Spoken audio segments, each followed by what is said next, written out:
CM Hemant Soren की विधायिका एक बार फिर से खतरे में है। उन पर दो मामले चल रहे हैं। पहला अवैध खनन लीज पट्टा मामला और दूसरा अवैध जमीन घोटाला। जमीन घोटाले में ईडी जहां उनके खिलाफ केस दर्ज कर अरेस्ट वारंट जारी कर सकती है, वहीं अवैध खनन घोटाले में भी ईडी कार्रवाई कर सकती है। दोस्तों, ऐसे में यह जानना जरूरी है कि आखिर इन मामलों में सीएम हेमंत सोरेन कैसे आए और आखिर ये मामला कैसे इतना बड़ा हो गया कि झारखंड के सीएम हेमंत सोरेन की कुर्सी खतरे में आ गई। आप लोग खड़े रहिए, आप लोग डटे रहिए, मैं इन सबको एक एक करके देख लूंगा। अवैध खनन घोटाले में ईडी के सामने पेश होने से चंद घंटे पहले ये झारखंड के मुख्यमंत्री हेमंत सोरेन का ऐलान है। जो पत्थर का जो लोग खुदवाता है उसमें से पैसा कौन खाया? माइनिंग विभाग वालों ने पैसा कौन खाया? पुलिस विभाग वालों ने पैसा कौन खाया? अंचल वालों ने। तो ये सारे लोगों ने पैसा खाया जिला में, और उसके हिस्सा किस किस को गया? जो सत्ता में जो बैठे हुए लोग हैं। दोस्तों, सबसे पहले जानिए जमीन घोटाले का पूरा मामला, जिसमें सीओ से लेकर झारखंड के सीएम हेमंत सोरेन तक पहुंची जांच। दोस्तों, रांची के जिस जमीन घोटाले में सीएम हेमंत सोरेन को पूछताछ के लिए ईडी बुला रही है, इसकी शुरुआत एक सीओ यानी सर्कल ऑफिसर की जांच से शुरू हुई थी। जांच बढ़ते बढ़ते कोलकाता के रजिस्टर ऑफ अथॉरिटीज के दफ्तर तक पहुंची, जहां खुलासा हुआ कि 36 फर्जी डीड और कागजात के जरिए सैकड़ों एकड़ जमीन का फर्जी सौदा हुआ है। इसमें छोटे दफ्तर के अधिकारी से लेकर जिले के उपायुक्त और बड़े बड़े व्यापारी भी शामिल है।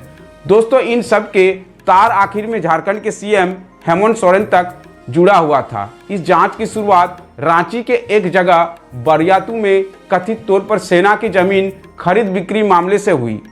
मामला आगे बढ़ा और इसकी जांच की जिम्मेदारी रांची के तत्कालीन कमिश्नर नितिन मदन कुलकर्णी को दी गई।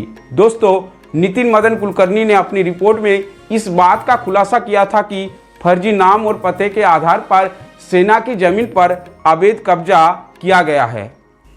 अपनी रिपोर्ट में कमिश्नर नितिन मदन कुलकर्णी ने सरकार के डीसी समेत जालसाजी में शामिल सभी अधिकारियों पर कार्रवाई की मांग की थी, लेकिन कार्रवाई नहीं हुई थी। रांची नगर निगम ने इस मामले की शिकायत थाने में फर्जी कराई।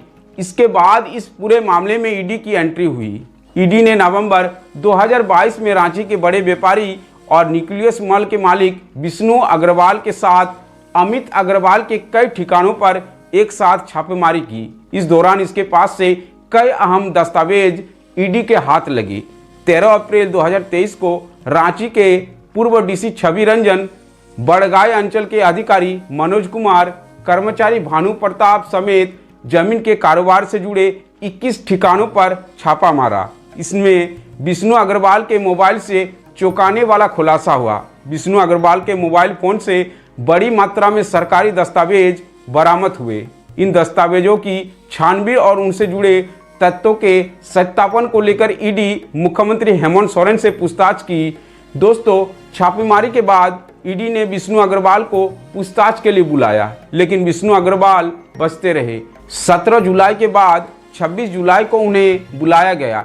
31 जुलाई को दूसरे सम्मन पर वे ईडी ऑफिस पहुंचे तो ईडी ने विष्णु अग्रवाल को गिरफ्तार कर लिया।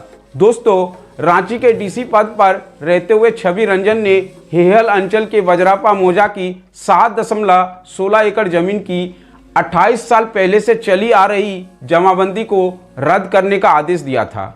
इसके बाद फोर्स की तैनाती कर जबरन जमीन पर कब्जा दिलवा दिया था। इसके अलावा अवैध जमीन से जुड़े कई मामले में डीसी छवि रंजन का हाथ सामने आया था।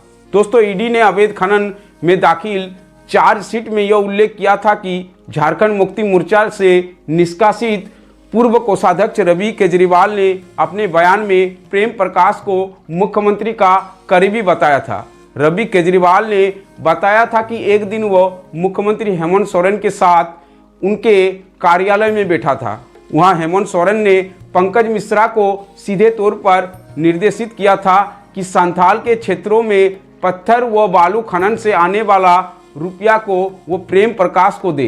इसके बाद यह तय हुआ कि उक्त राशि लेने के बाद प्रेम प्रकाश उसे व्यवसायी अमित अग्रवाल को देगा। इसके बाद ईडी ने सीएम हेमंत सोरेन से इस मामले में पूछताछ के लिए समन भेजा, लेकिन 7 समन के बाद भी सीएम हेमंत सोरेन ईडी दफ्तर नहीं पहुंचे। 8 समन में 20 जनवरी 2024 को सीएम हेमंत सोरेन के आवास पर सीएम हेमंत सोरेन का बयान दर्ज कर सका।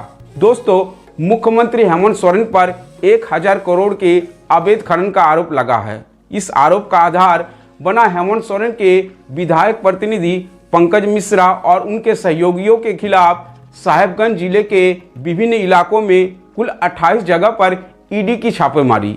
इस छापेमारी में कई अहम दस्तावेज और सबूत हाथ लगे।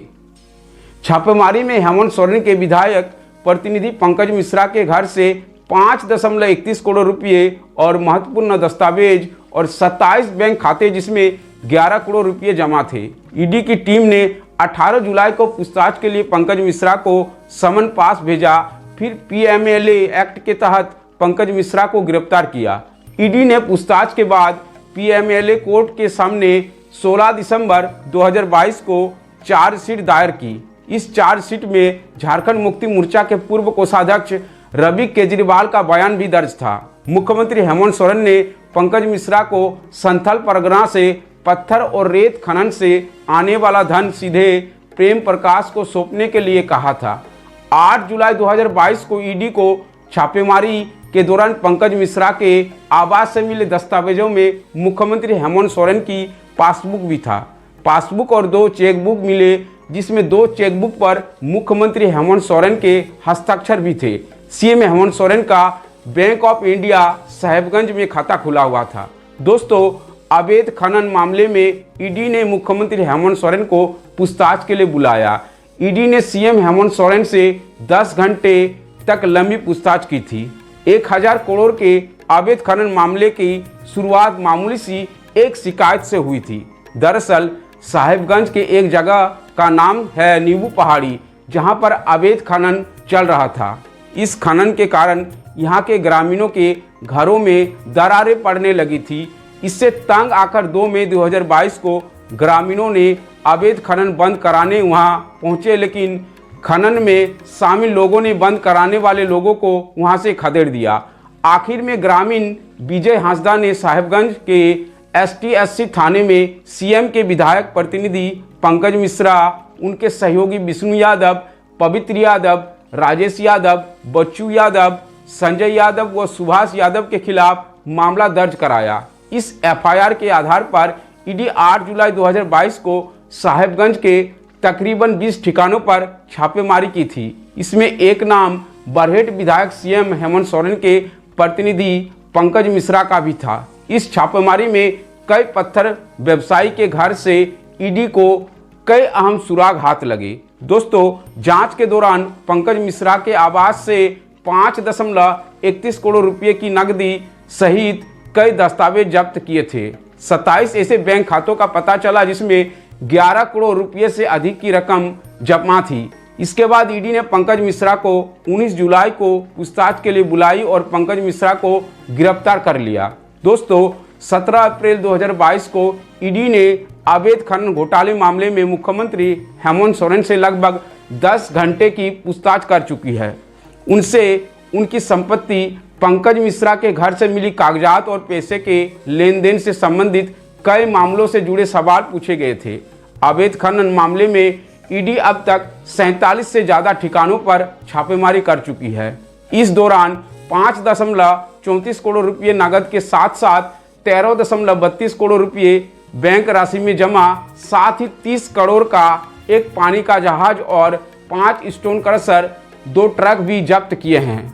दोस्तों, इस मामले में पूछताछ के लिए ईडी मुख्यमंत्री हेमंत सोरेन को 7 बार समन भेज चुकी है, लेकिन मुख्यमंत्री हेमंत सोरेन पेश नहीं हुए।